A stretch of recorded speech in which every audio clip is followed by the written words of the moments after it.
Hello, I'm Ted Pike. Every year, thousands of pilgrims come to this place, Palestine, to discover their spiritual roots. Yet today, it is not just the religious. Mankind in general is turning its attention toward this land. Most of us realize that if World War III erupts, it could begin right here in a collision between Arab and Jew. What are the causes of this conflict between Arab and Jew? A conflict which never seems to go away. Before Zionist settlers came here around the turn of the century, this region was not particularly known for strife. Yet since then, it has known little but strife. Is there something within Judaism itself which acts as an abrasive on this land? To answer that question, we don't need to make another pilgrimage to Palestine. We don't need to visit historic sites or Jewish shrines.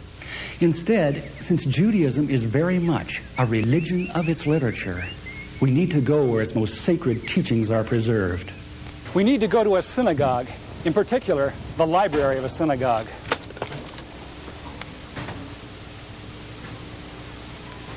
In every synagogue library, we find hundreds of books, but there are a few which tower above the rest in authority. These include the Encyclopedia Judaica, the Universal Jewish Encyclopedia, the Jewish Encyclopedia. In the oldest of these, the Jewish Encyclopedia, we encounter fascinating new perspectives on the inner teachings of Judaism, perspectives which are well known to most religious Jews, but unknown to Christians. Most Christians believe that the Judaism of the Old Testament is very similar to Judaism today. Yet the Jewish Encyclopedia, in its article on Judaism, says modern Judaism and the Judaism of the Old Testament are very different. It says that after Nebuchadnezzar conquered Judah in the 6th century B.C. and led the Jews to distant Babylon, the Jews were faced with challenges to their faith they had never before experienced. Ever since the time of Solomon, the religion of Israel had centered around the magnificent temple in Jerusalem with its sacrifices and rituals. The question now became, how could one be a true Jew in a very foreign, even hostile environment? The need arose for a certain class of lay priests called scribes or sopherim to interpret the law in this new setting and make it workable. In time, these scribes became what the New Testament calls the scribes and Pharisees, the greatest legal authorities of Israel for all ages. The Pharisees said there were really two inspired revelations to the Jews. There was the written law of Moses received atop Sinai, but there was also the oral tradition acquired by 70 elders who came to the base of the mountain but were forbidden to proceed farther. The Pharisees said that these 70 elders, or Sanhedrin, received a much more extensive and profound revelation than Moses, a revelation which was never written down, yet took precedent over the written law. When Jesus came on the scene, his reaction was to bitterly denounce this counterfeit tradition. Christ said the Pharisees, by their tradition, had made the law of God of none effect. He considered the Pharisees the most dangerous leadership Israel ever had. In 70 A.D., Jerusalem was destroyed by the Romans. Although Jewish sects such as the Sadducees now disappeared, the Pharisees emerged with even greater power over the Jewish people. The Jewish Encyclopedia describes the new role of the Pharisees. With the destruction of the temple, the Sadducees disappeared altogether, leaving the regulation of all Jewish affairs in the hands of the Pharisees. Henceforth, Jewish life was regulated by the Pharisees. The whole history of Judaism was reconstructed from the Pharisaic point of view. Pharisaism shaped the character of Judaism and the life and thought of the Jew for all of the future. In 135 A.D., all Jews were expelled from Palestine. The Pharisees led most Palestinian Jews in a mass migration back to Babylon. The majority of Jews were already in Babylon and had been since the time of Nebuchadnezzar 600 years earlier. Yet around 140 A.D., Babylon became the acknowledged land of refuge for world Jewry.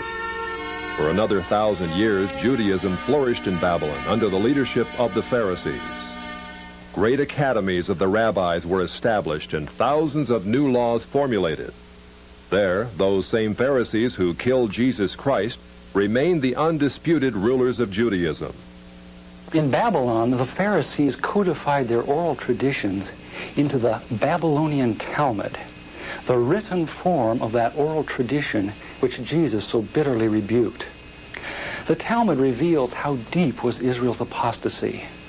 In her beginning, God gave the Hebrews the loftiest, the most upright literature and ethics the world has ever known. Yet when they turned their backs on him, they produced the Talmud, a work which has aptly been called a monument to human folly. The Talmud also helps us understand the basis for Christ's unflattering descriptions of the Pharisees. Jesus described the Pharisees as hypocrites, children of hell, blind guides, whited sepulchres, full of dead men's bones. He even described the Pharisees as children of their father the devil, a murderer from the beginning. The Talmud confirms Christ's words. In the Talmud, in Treatise Sanhedrin, an extensive passage describes the right of the Pharisee to kill anyone, just as long as he did so indirectly. As one of dozens of examples, the Talmud tells us that if one bound his neighbor and he died of starvation, he is not liable to execution.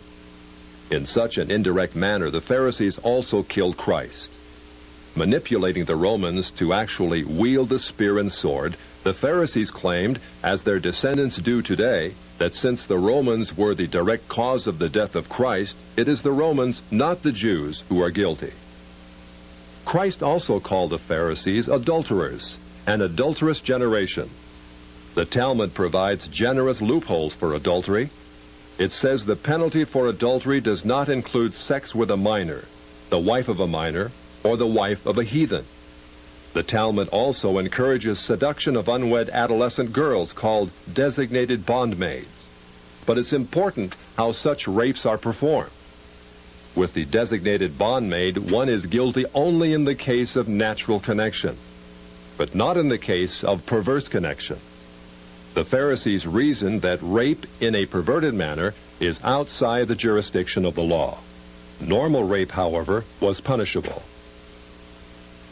In Babylon, sexual perversion of every kind had been a way of life for millenniums. The Pharisees were deeply influenced by such practices. In 3 of the major treatises of the Talmud are found extensive passages which give legal endorsement to seduce and marry 3-year-old baby girls. In fact, many of the greatest rabbis of the Talmud, including Simeon ben Yochai, upheld this privilege.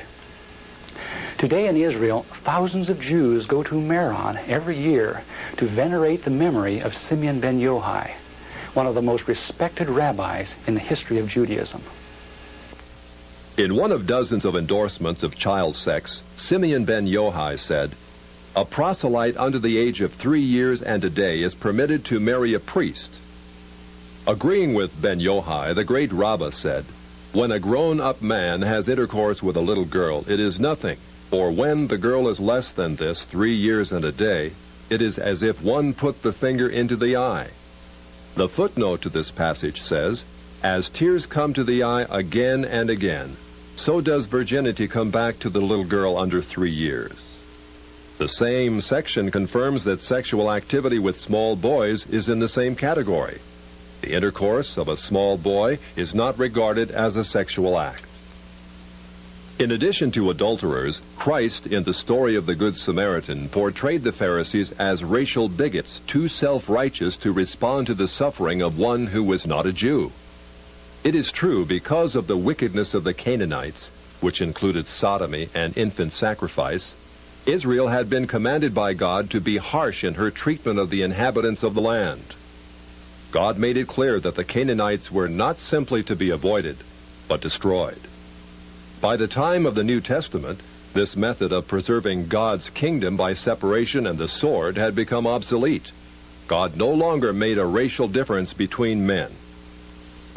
But the Pharisees were unfazed by God's new agenda. The Talmud was finally written down nearly 5 centuries after Christ, yet its critical, even homicidal attitudes toward Gentiles might have been lifted out of the book of Joshua.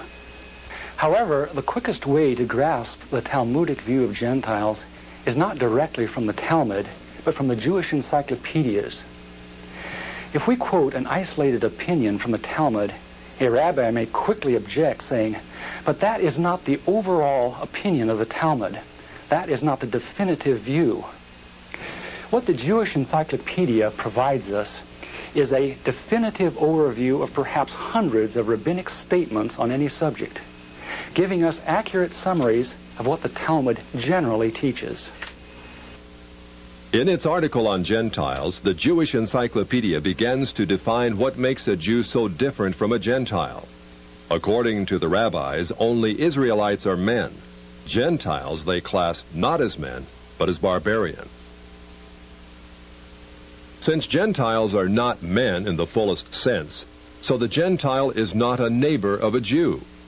Further, since Gentile laws were too crude to admit of reciprocity, meaning too crude to be taken seriously, the Gentile was forever beneath the Jew. Gentiles were outlawed by God from the beginning, and thus had no property rights. The Almighty offered the Torah to the Gentile nations also, but since they refused to accept it, He withdrew His shining legal protection from them and transferred their property rights to Israel, who observed His law. Since the Talmud outlawed the child, or issue of a Gentile, as that of a beast, a Gentile had as little legal rights in a Jewish court as did an animal. The Talmud states that if a Gentile sue an Israelite, the verdict is for the defendant, the Israelite. Conversely, if the Israelite is the plaintiff, he obtains full damages. Because the Talmud conspires against Gentiles, if a Jew was ever caught telling a Gentile what the Talmud really says, such a person deserves death. So vile was the nature of a Gentile that the great Simeon ben Yohai said, "The best among the Gentiles deserves to be killed. The best of snakes ought to have its head crushed." Jews, however, are exalted beings in the Talmud, worthy of praise. Christ described the Pharisee who blessed himself, saying, "I thank thee, Lord, that I am not as other men." An eminent Talmudic rabbi says the same. "Blessed be thou, who hast not made me a Goy, or Gentile." There is a special antagonism between the Talmud and Jesus. The Talmud attacks him everywhere it can, even his mother. Mary, the Talmud says, was a whore who mated with carpenters. She who was the descendant of princes and governors played the harlot with carpenters. It naturally followed that the scribes declared Christ to be a bastard. In its article on Jesus, the Jewish Encyclopedia says that Jewish writings defame Christ. It is the tendency of all these sources to belittle the person of Jesus by ascribing to him illegitimate birth, magic, and a shameful death. Jesus, according to this article, was considered one of the three worst enemies of Judaism who came to an ignoble end. The Talmud says they subjected him to 4 deaths: stoning, burning, decapitation, and strangling. The Talmud also says he is now in hell, punished with boiling hot excrement. What is Christ's advice as he speaks to us out of hell? The Jewish Encyclopedia quotes Jesus as telling us above all to bless the Jews. He says, "Further their well-being. Do nothing to their detriment. Whoever touches them touches even the apple of his eye." Christians, as followers of the false prophet Jesus, also deserve death. The Jewish Encyclopedia again recaps the Talmud's position. A Gentile observing the Sabbath deserves death.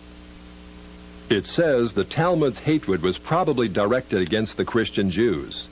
These Judeo-Christians, evasively called Min, Minit, or Minim, were considered by the rabbis to be the most dangerous form of heretics of ancient times.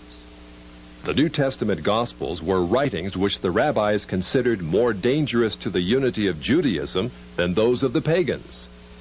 A Talmudic rabbi said, "The writings of Christians deserve to be burned, for paganism is less dangerous than Minute or Christianity." The Jewish Encyclopedia, in its article on Min, continues to illustrate the Talmudic hatred of Christianity. Again, we must remember, Minim usually indicates the Judeo-Christians. It was forbidden to partake of meat, bread, or wine with the Christian. Scrolls of the law, Tefillin, and Mezuzot written by a Christian were burned. An animal slaughtered by a Christian was forbidden food. The relatives of the Christian were not permitted to observe the laws of mourning after his death, but were required to assume festive garments and rejoice. The testimony of a Christian was not admitted in evidence in Jewish courts, and an Israelite who found anything belonging to one who was a Christian was forbidden to return it to him. The Pharisees, through their Talmud, thus gave the Jews an ethic which encouraged bigotry and isolation.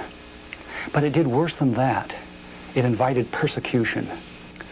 By the 11th century, the inhabitants of Babylon, growing weary of the self-righteousness and dishonesty of the Jews, expelled them to the west. Migrating across North Africa and Central Europe, the great majority of Jews who had lived in Babylon for almost 1,600 years now began to find their destinies in the cities of the West. Yet in coming to the West, Jews found their Christian neighbors extremely intolerant of the antisocial deviations Jews had taken for granted in Babylon. In order to survive, it was necessary to abandon such Babylonian traditions. But that was not as easy as it sounds. For 1,000 years, the Pharisees had commanded such deviations. Most Jews could not bring themselves to defy the authority of the Pharisees. Enter one of the giants of Judaism of all time, the great Maimonides.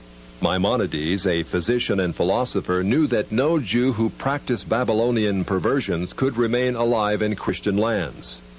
He attempted to harmonize Greek philosophy with the best points of Judaism.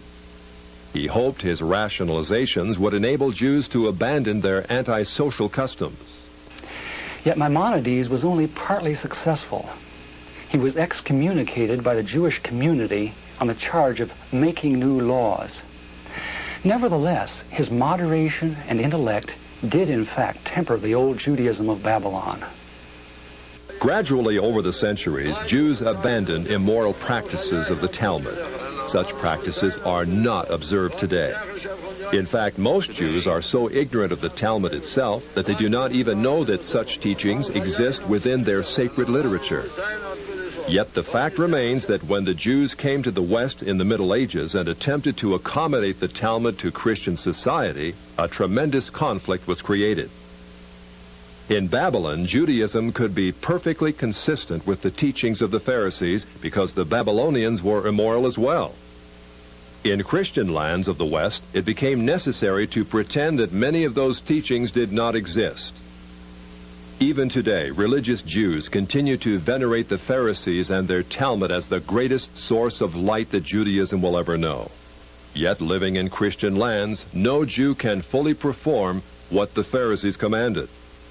This conflict in Jewish responsibility has created a dilemma over the last 1,000 years from which Jews in the West have not emerged. Yet even before Maimonides came on the scene in the 12th century, another dilemma was being created in Judaism far to the east. This was a dilemma not concerning the doctrines of the Jews, but over who actually was a Jew.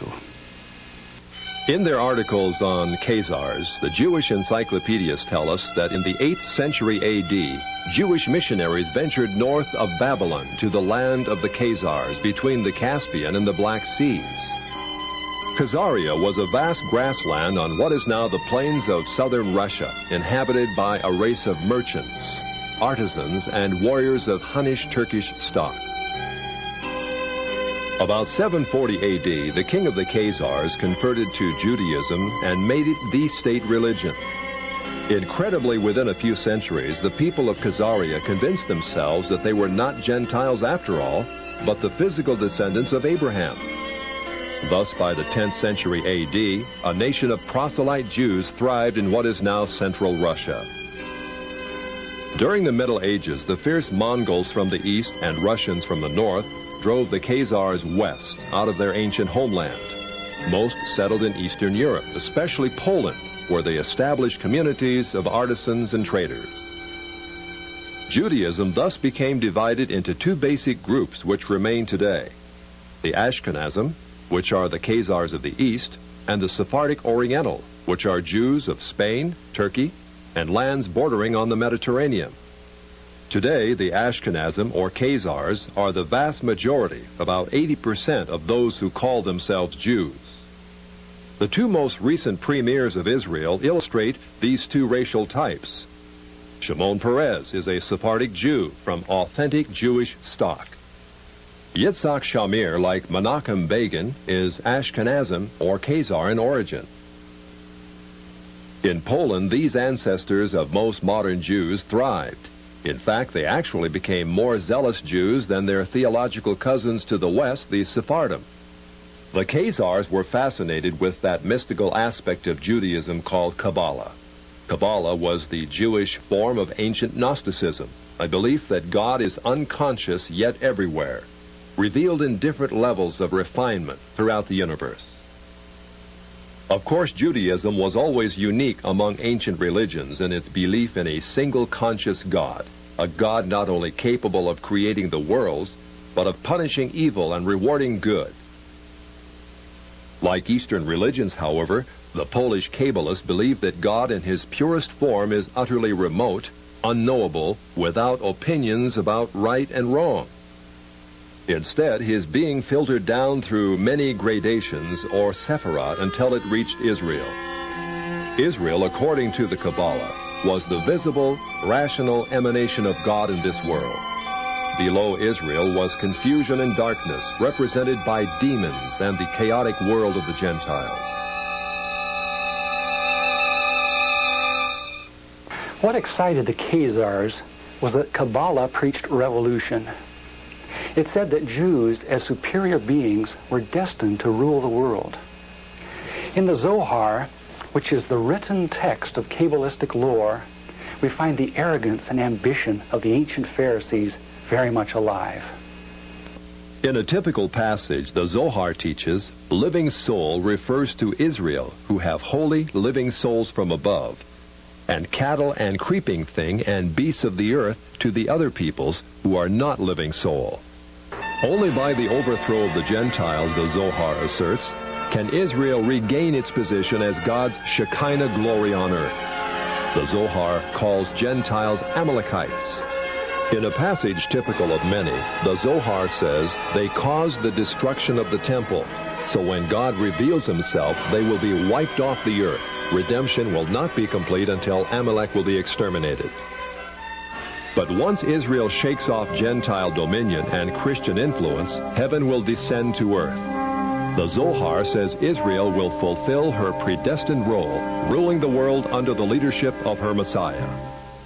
Since the Kabbalah or Zohar was not merely a theological system, but taught the overthrow of the existing order, it was natural that before long Jews should begin to put it into practice.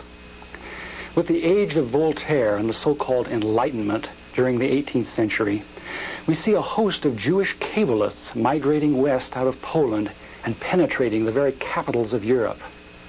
Jewish wonder workers, Volshems as they were called, Saint Germain, Cagliostro, Frank, Falk, men of vast wealth and mystery came upon the European scene at the end of the 18th century. In Europe, in the years preceding the French Revolution, the foundations were laid for a new order in the world. Kabbalists such as Adam Weishaupt helped establish the ultra-secret Illuminati, which became a cover for plots and intrigues that would begin the erosion of Christian civilization. At the same time, beginning with Jewish philosopher Moses Mendelssohn, many Jews began to perceive their religion not simply as a means of personal salvation, but as a way to reform society at large. Many Jewish activists said that, starting with such revolutionaries as Moses and the prophets, Israel had always had the social objective of righting injustice and taking the part of the downtrodden. It was the duty of every Jew, they said, to come to the aid of the oppressed working masses, called the proletariat, in their historic struggle against capitalistic bondage. Many Jews thus came out of the ghetto and took part in all the great revolutions of the 19th century, including the Revolution of 1829 and the Revolution of 1848.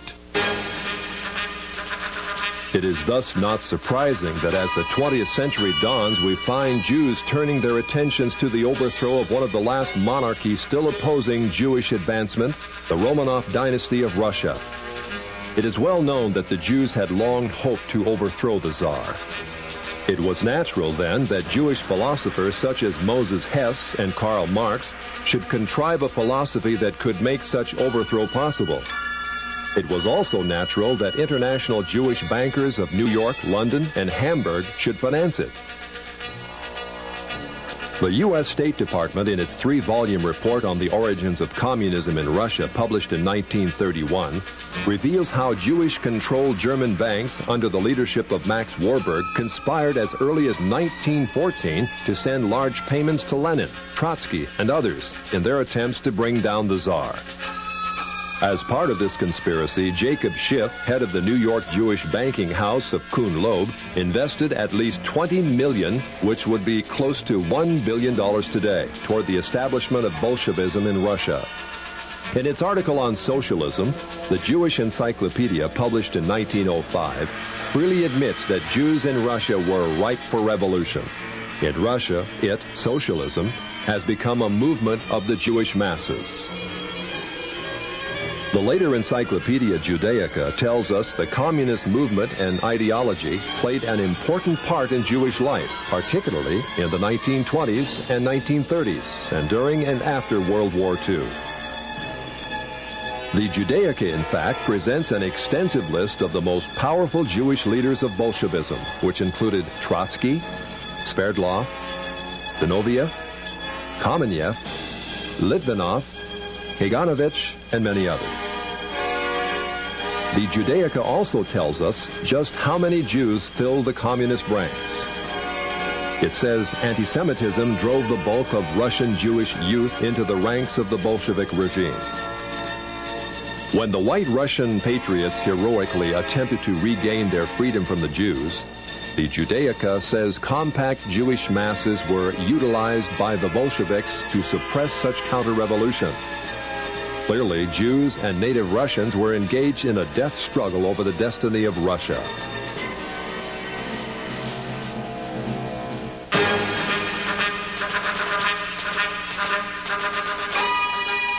Unfortunately, the Jewish masses won. A rare photo shows the First People's Commissariat. From left to right are Uritsky, Trotsky, Zinoviev, Sverdlov, and Kaganovich, all Jewish. In 1918, intelligence services of the Western powers were buzzing with reports that communism was an international conspiracy fomented by atheistic Jews. British, Dutch, American, and other intelligence reports confirmed that Jews filled the Bolshevik ranks and that as much as 75% of all Soviet commissars were Jewish. In the Illustrated Sunday Herald of February 8, 1920, Sir Winston Churchill commented on what had almost become public knowledge. There is no need to exaggerate the part played in the creation of Bolshevism by these international and for the most part atheistical Jews. It is certainly a very great one. In the decades following the revolution, the question became, how much influence do the Jews still exert on the Soviet experiment? Although many of the Jewish kingpins in Bolshevism perished in Stalinist purges in the late 30s, none other than Nikita Khrushchev gives us an eye-opening view of just how many Jews were still in the Soviet government. Speaking to a delegation of French socialists, Khrushchev admitted in 1956 the government has found in some of its departments a heavy concentration of Jewish people, upwards of 50% of the staff. Because communism has historically been top-heavy with Jews, the Soviet policy of so-called anti-Semitism, much protested by Jews in the West, may in reality be but a ploy to distract the world from communism's Jewish past. Although most Jews have indeed been removed from high-profile positions in the Soviet hierarchy over the last 30 years, still Jews remain highly favored when it comes to immigration to the prosperous West. Since World War II, more than 1 million Jews have been allowed to leave the Iron Curtain, sometimes in waves of up to 52,000 a year. This contrasts to the grim reality that if even one Gentile attempts to escape, he would be lucky to receive only 15 years in prison. Jews, then, have played an enormous role in the Soviet experiment. Yet, as the Jewish Encyclopedia, in its article on socialism, again tells us, the passion of many Jews to socialize the world was not confined to Russia. As peddlers of socialism, it tells us, Jews must be reckoned among the pioneers of the socialist parties in America. As a case in point, a flood of socialistic Jews entered the FDR administration and helped pioneer the New Deal for America.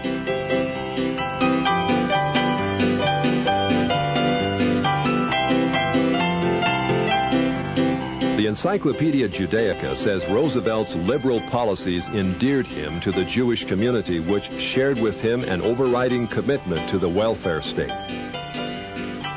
It is very significant that in letting left-wing Jews into his administration, FDR set in motion a conspiracy that was soon to have the gravest repercussions.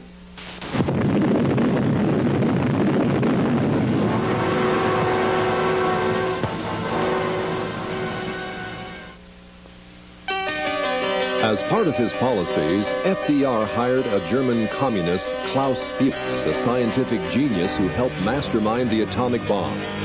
Yet Fuchs also headed a ring of 8 highly influential Jews who delivered the entirety of our atomic technology to the Soviet Union in the early 1950s. They included Julius and Ethel Rosenberg, David Greenglass, Harry Gold, Sidney Weinbaum, Morton Sobel, and others. Of the 10 convicted for espionage, no less than 8 were Jewish. Later in 1957, it was discovered that the Jewish Soblin brothers delivered massive defense secrets to the Russians. They acted upon the orders of the Jewish head of the Soviet secret police, Beria. The most recent example of such treachery is the Pollard spy case, in which Jewish spy Jonathan Pollard and his wife delivered thousands of top-secret documents not to Moscow, but to Tel Aviv. All Jews, of course, are not communists, spies, or even liberals. A small minority of conservatives like economist Milton Friedman, publisher Natty Loeb, and Senator Barry Goldwater are eloquent reminders that Jews are represented on the right as well as the left. Nor should we forget that many Jews have contributed disproportionately to the good of mankind, especially in such areas as medical research, science, and the arts. Such Jews deserve our heartfelt gratitude. Never should we indict Jews as a whole for the misdeeds of some. Yet the fact remains that historically most Jews have favored the liberal agenda. Many have gone as far left as communism.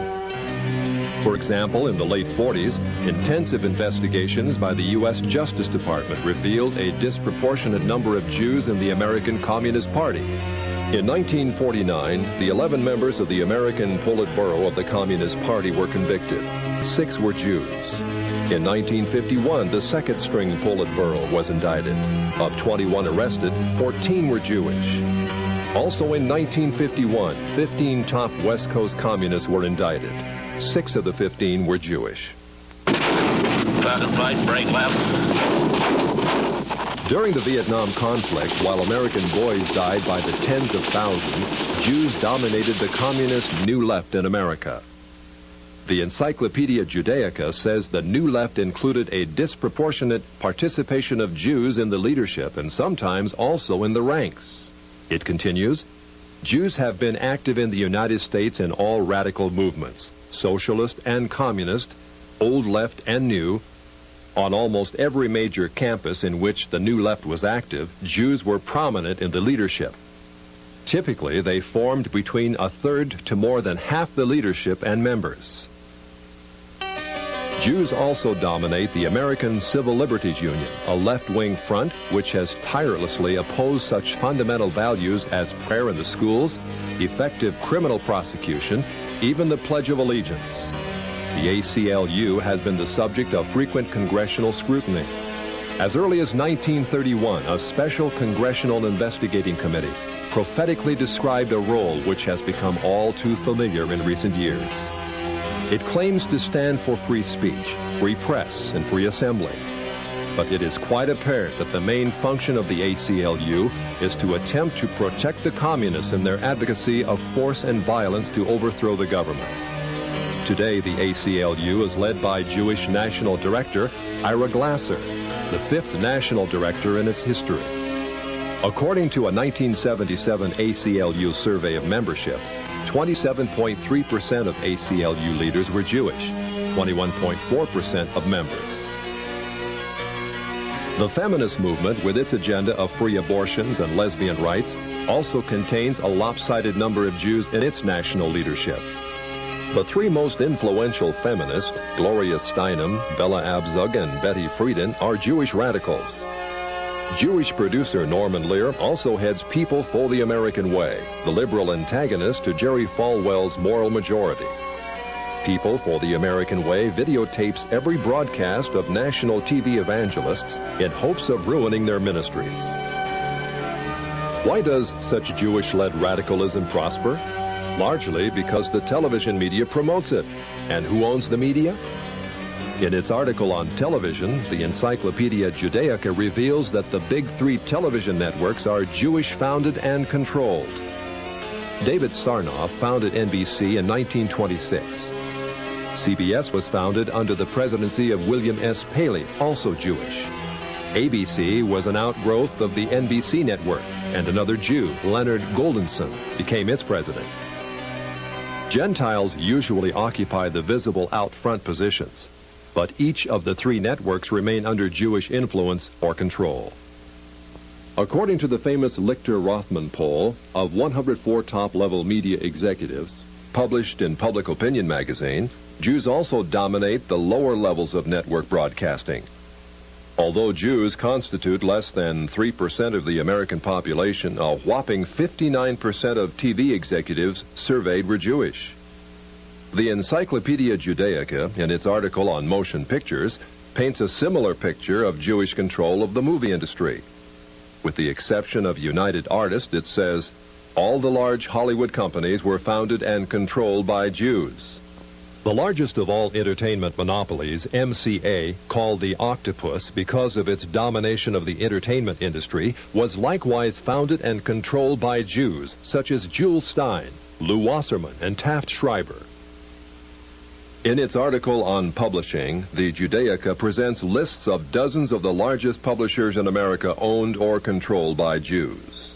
In the Lichter-Rothman poll, it was found that 97% of media leaders surveyed favored abortion on demand, 86% favored hiring homosexuals as teachers, 57% believe that adultery is not wrong, and so on. Clearly, the liberal bias of the Jewish-controlled TV networks is indisputable. Jews are also rapidly gaining control in Congress. In 1976, there were virtually no Jewish political action committees. In 1986, there were more than 70 Jewish PACs. In 1972, there were 2 Jewish senators and 12 Jewish representatives in Congress. In 1986, there were 8 Jewish senators and 30 Jewish representatives. In 1986, more than 50% of the budget of the Democratic Party was paid for by Jews, with Jews paying 25% of the Republican budget. As our study in the synagogue library reveals, there does exist a tendency toward Jewish domination of our society. Where is all this headed? The Right Honorable Winston Churchill wrote, "It may well be that this same astounding race may at the present time be in the actual process of producing another system of morals and philosophy as malevolent as Christianity was benevolent, which, if not arrested, would shatter irretrievably all that Christianity had rendered possible. It would almost seem as if the gospel of Christ and the gospel of Antichrist were destined to originate among the same people." Can it be that such pervasive Jewish control which we are seeing today is but the harbinger of even greater Jewish control to come? In the book of Revelation, a great harlot is described ruling the world, riding on a horned and headed beast. Throughout the Old Testament, Israel was described as a harlot, the mother of spiritual whoredom among the nations. Is the harlot of Revelation actually Israel riding upon her false Messiah, the Antichrist? Today, many believe Israel is on the road to the fulfillment of the prophecies of Isaiah. A great Jewish temple is being planned. A priestly class called the Kohanim is being readied. Ritual sacrifices are being studied. Truly, prophecy is being fulfilled in an amazing way, yet not in the happy way that most of us would like to believe. In Israel today, effective Christianity is outlawed. If a Christian were to walk through any town in Israel passing out New Testaments, he could be sentenced to prison for 5 years. Israel is not moving toward Christ. She is moving toward her false Messiah, Antichrist. In Antichrist, Israel hopes to find all the worldly power and glory which Jesus denied her, but she will not find it. As the Bible teaches, the great harlot Israel will be thrown from the back of the beast. The beast, with his 10 Confederate military leaders, will gore and burn her with fire. This is what the Bible calls the Great Tribulation, or time of Jacob's trouble, a time when Israel, who thought she could rule the world, will experience unprecedented agony and judgment for her sins. Since the Bible tells us that Israel is on the road to judgment by God, what should be our attitude toward her? St. Paul tells us that Jews are indeed enemies of the gospel, yet enemies who are beloved for the sake of a remnant which shall one day be revealed. Israel is like the prodigal son, inheritor of a glorious destiny. But she is also rebellious. Like the prodigal son, she must be humbled, not by us, but by God. Someday, out of the great tribulation, a remnant of Jews will look upon him whom their fathers pierced and will plead for his forgiveness. The dry bones of Jewish unbelief will be resurrected. Jewish branches will be grafted back into the vine, which is Christ, Israel's true Messiah. Israel will become as much of a blessing as she was once a curse unto the nations. But there have always existed those who cannot see the big picture, who cannot wait for God to finish his controversy with Israel on his terms. Throughout history, movements have erupted which have attempted to solve the so-called Jewish problem in the most direct way.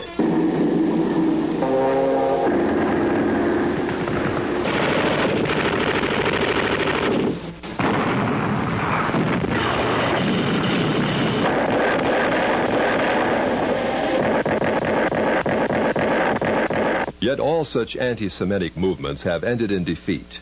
Defeat because they refused God's terms and instead resorted to violence and slander. Elevating themselves to racial superiority and debasing Jews as racial degenerates, anti-Semites have become loathsome to all mankind.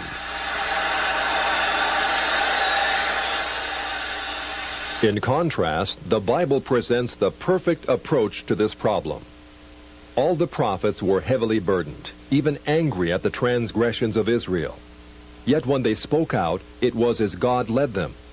When they chastised the people, it was not in the arm of flesh. Vehement as they had to be in denouncing sin, they never became bigots. Their message was on the highest ethical level. They told Israel she was sinful, not because she was racially degenerate, but because she had broken God's law. As would be expected, all the prophets were accused of being negative, even anti-Semitic. The Jewish king Ahab called the prophet Elijah an enemy of his regime. Jeremiah was accused of being against his own people in favor of the Chaldeans. Micaiah was described as never speaking anything good, but only criticism. Even Christ and the apostles were called enemies of the Jews, yet they spoke out.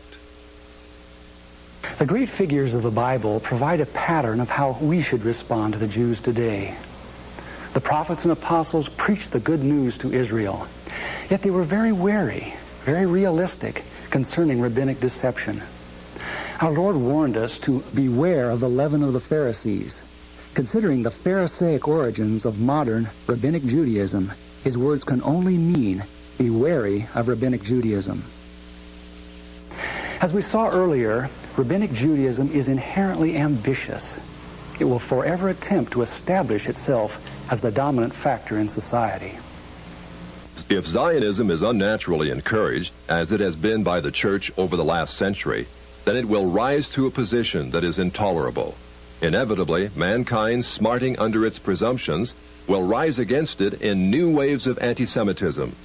An angry humanity will pit itself against the Jews. The Jews will fight back. This is what is happening in the Middle East today, as Jew and Gentile quarrel over the land of promise. Who owns this land? In her beginning, God promised that through the physical people of Israel, a spiritual blessing, Jesus Christ, would be given to the world. Just as a physical people was necessary, so also was a physical land. Throughout the Old Testament, God repeatedly tells the Hebrews that the land of Palestine is promised to them and their seed forever. Yet in order to occupy this land, Israel must be obedient to him. If not, God repeatedly demonstrated in the Bible that he would actually invite the peoples surrounding Israel to invade and occupy. Only when the Hebrews finally cried unto God in repentance did he allow them to possess a land dedicated to obedience. God's demand for obedience is thus a standard before which both Christian and Jew must bow. Moses, a spiritual colossus, wanted to go into the land, but God would not let him because of one infraction. Today, Israel has rejected God's Son for 20 centuries and given first allegiance to those who crucified him, the Pharisees. Yet we are told that God is delighted that they dwell in the land. Does obedience no longer matter? It does. Someday, as in the days of Joshua and Nehemiah, Israel will give God the obedience he demands. They will return to this land in blessing. But until that time, as long as Israel continues to force her unbiblical occupation on the Arabs, this region will only know strife. The Arab world will continue to try to expel the Jews. The Jews will strike back and forth, generation after generation. The discord will be unending. This land will continue to bleed. It is the duty of every Christian to support the humanitarian needs of Jews, to preach the gospel to them. But it is not our duty to assure them that a land of promise may be occupied without obedience. Neither is it our duty to fight a war in the Middle East in defense of Israel's unbiblical claim. It is time we return to God's law, a law as old as this land, as old as the God who gave it to the Jews. If we ignore God's requirement of obedience, we only postpone that glorious day when Israel will become what she was meant to be, a place of rest and healing to the nations. If America is to continue to possess her land of blessing, she also must return to the God of her fathers. It is true, the Bible prophesies that Jewish international control, or Babylon the Great, will gradually come to dominate the world. Yet the Bible also promises that if a nation turns to him in repentance, he will postpone the judgment he himself has predicted. God is already showing us how he can slow down the Zionist timetable. In 1982, Israel invaded Lebanon, ostensibly to destroy the PLO threat from the north. Yet in doing so, she unleashed a reign of barbarity and destruction unequaled in this decade. Not only did Israel bomb Beirut to rubble, killing thousands of civilians, but she actually encouraged the infamous Shatila massacre by providing aerial lighting for the three-day slaughter of hundreds of innocent victims. Despite the bad publicity surrounding such atrocities, Israel was confident that her massive firepower and support from America would make Lebanon her conquered colony to the north. Yet God judged Israel. Like Pharaoh in the Red Sea, he caused Israel to flounder. Today, Israel is a nation in turmoil, divided, unable to regain the respect of the world. Although Jewish power continues to increase ominously in the United States, the fact remains that God is able to slow it down, but only if we as a nation turn again to our Creator.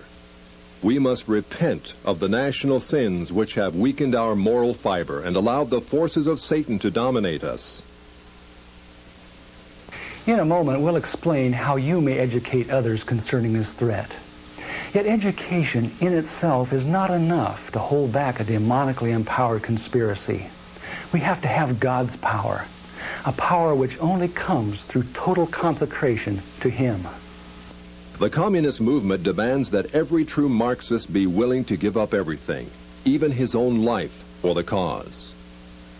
If we are to have power against the Antichrist, we must do as much. We must give our lives totally to Christ, willing to do anything, give up anything he might ask. Only by such a death to inner hidden rebellion can we really have power in the spiritual realm. Only by such sanctification can we know what it is to walk with God as true Christian soldiers, capable of action, but also of hearing the Holy Spirit's voice of love and restraint. The first step toward holding back Zionist expansion is thus: national revival, a transformation of hearts that begins in each one of us and then spreads across this broad land. But just as importantly, the church in America must turn from its unconditional support of Israel. For 3/4 of a century, the church has aligned itself with bloody and arrogant men in the Middle East.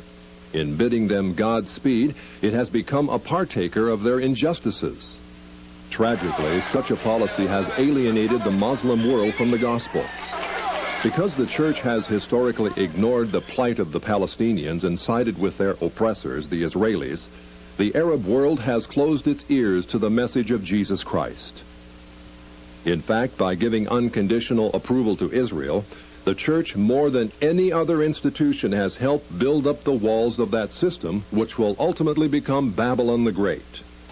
The church must now face the fact that Israel today is not the fulfillment of the sublime prophecies of the Old Testament, prophecies which are conditional upon obedience. Instead, modern Israel is the first stage in Satan's plan to take this world from Christ and give it to Antichrist, Israel's false Messiah, who will rule the world from Jerusalem. This scenario is borne out by none other than Prime Minister David Ben-Gurion, one of the great founders of Israel. Recorded in an astonishing article in Look magazine, Ben-Gurion predicted that a one-world system presided over by Jerusalem will be set up in the near future. All continents will become united in a world alliance, at whose disposal will be an international police force. All armies will be abolished, and there will be no more war. In Jerusalem, the United Nations, a truly United Nations, will build a shrine of the prophets to serve the federated union of all continents. This will be the seat of the Supreme Court of mankind, to settle all controversies among the federated continents, as prophesied by Isaiah. Ben-Gurion's vision of Israel in dominion of the world is identical with the vision of the great harlot, ruling the nations, as given in Revelation 17. Yet it's a vision which may be postponed. If enough of God's people rededicate themselves to Him and turn from support of a system which seeks their ruin, then Zionist world control can be turned back, at least within our time. There are many practical things which each of us can do to hold back the Zionist timetable. As director of this program, my wife, Lynn, would like to share some of them with you. Thank you, Ted. I believe the time is past when we can be aware of these things and remain silent. Whatever the cost, we must inform others of the things that we've seen in this presentation. This includes our pastors and church leaders. It also includes our elected representatives. Members of Congress in particular are under pressure by the powerful and vindictive Zionist lobby. The Zionist lobby will ruin any member of Congress who consistently opposes it. It is vital that we assure our congressional representatives of our support if they resist unreasonable demands by Israel. At the same time, we should not give the impression that we dislike Jews or that we believe all Jews are involved in a conspiracy. Instead, we should make it clear that what we are concerned about is the general trend toward Jewish domination of our society and the problems such control creates. Letters to the editor are also an effective way to speak out and inform on issues relating to Israel. But again, in order to be printed, such letters must be moderate and well-informed. In addition, Christians must stop depending on the Jewish media for entertainment and news of world events. Families should search for wholesome alternatives for home entertainment, which do not center around television. In place of Jewish news-gathering sources, a number of newspapers and newsletters are available, which bring to light many facts suppressed by the Jewish press. To help you inform others, the National Prayer Network has provided some of the most effective tools available today. The first is the video you have just seen. When shown to Bible studies, churches, and civic groups, This documentary has an unmatched record for educating your friends and neighbors. In addition, the National Prayer Network provides 3/4-inch video cassettes of the Other Israel video for airing on cable TV stations nationwide. Every major city in America contains at least one cable access station which plays video productions the public supplies. You can take them a 3/4-inch copy of the Other Israel. If it suits their schedule, they will play it before thousands of viewers.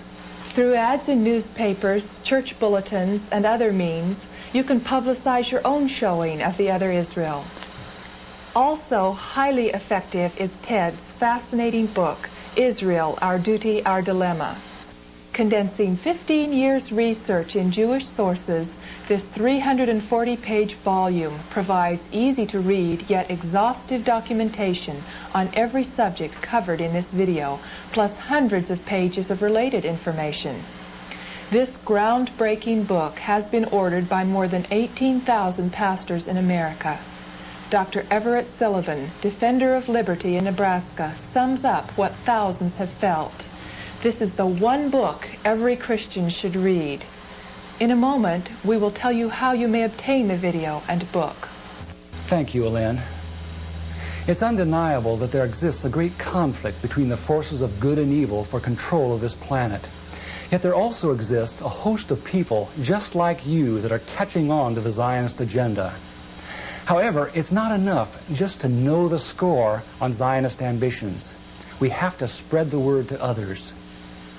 Will you join with Elaine and me as we do just that? Here's how you can obtain the tools to wake up your church and community.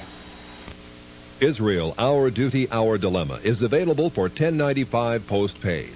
The Other Israel video is available for $22.95 postpaid. Order from National Prayer Network, Box 203, Oregon City, Oregon 97045.